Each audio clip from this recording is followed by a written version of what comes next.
안녕하세요. 무사 이승희 세무사입니다. 오늘은 부동산 절세 얘기 두 번째 시간입니다. 오늘 준비한 영상은 임대료 5% 증액 제한에 대한 구체적 적용 방법에 대한 것입니다. 이미 등록을 하신 분들, 이 임대료 증액 제한 규정을 많이 물어보셨는데요. 가장 정확한 방법은 렌트홈 홈페이지 들어가셔서 입력을 해 보시면은 얼마인가, 월세가 얼마까지가 이 증액 제한 범위 내인지 딱 나옵니다. 여러 가지 영상이나 공부를 하셔서 직접 하시려고 하시면은 실수하기 쉽습니다.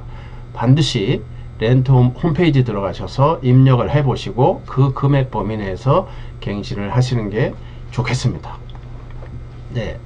임대료 증액 제한 규정은 2019년 10월 23일 확실하게 법조문이 개정이 되어서요.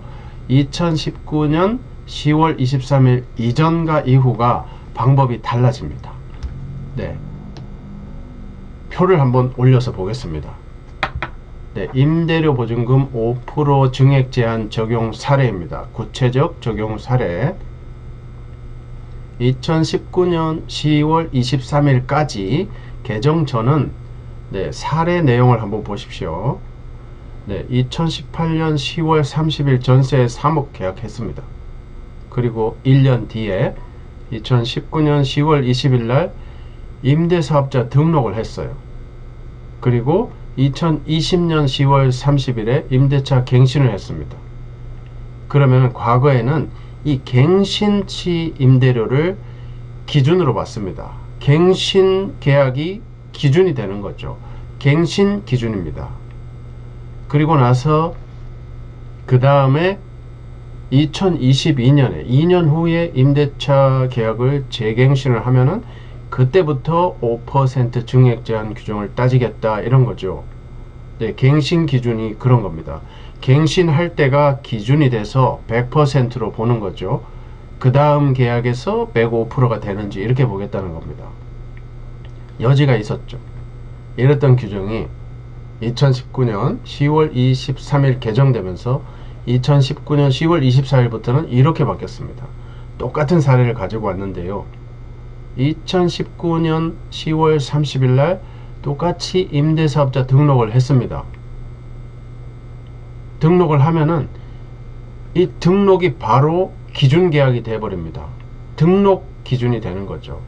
과거의 갱신 기준이라 등록 때는 기준이 아니었는데 개정 후부터는 등록을 하면 바로 기준 계약으로 봐버립니다. 그러니까 2020년 10월에 갱신을 하게 되면은 그때 바로 5% 규정이 적용돼 버립니다.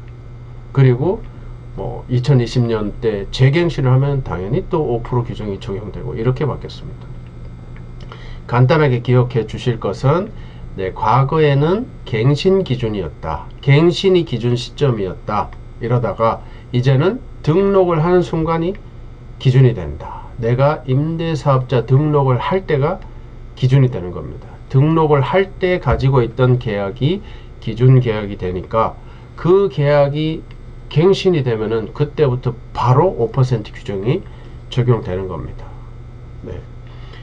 이 임대료 증액 제한 규정이 중요한 이유는 이렇습니다. 임대료 증액 제한을 위반하시면은 위반한 만큼의 월세를 세입자한테 다시 돌려주셔야 합니다.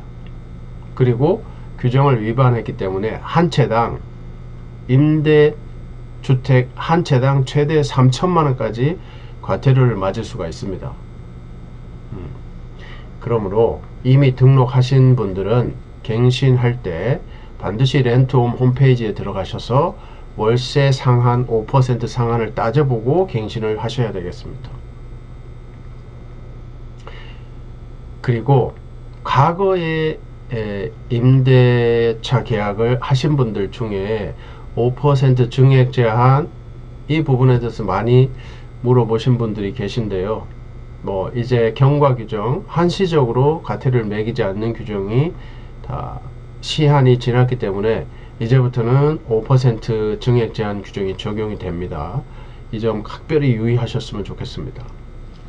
네, 오늘 준비한 영상은 여기까지입니다. 다음 영상에서 뵙겠습니다. 감사합니다.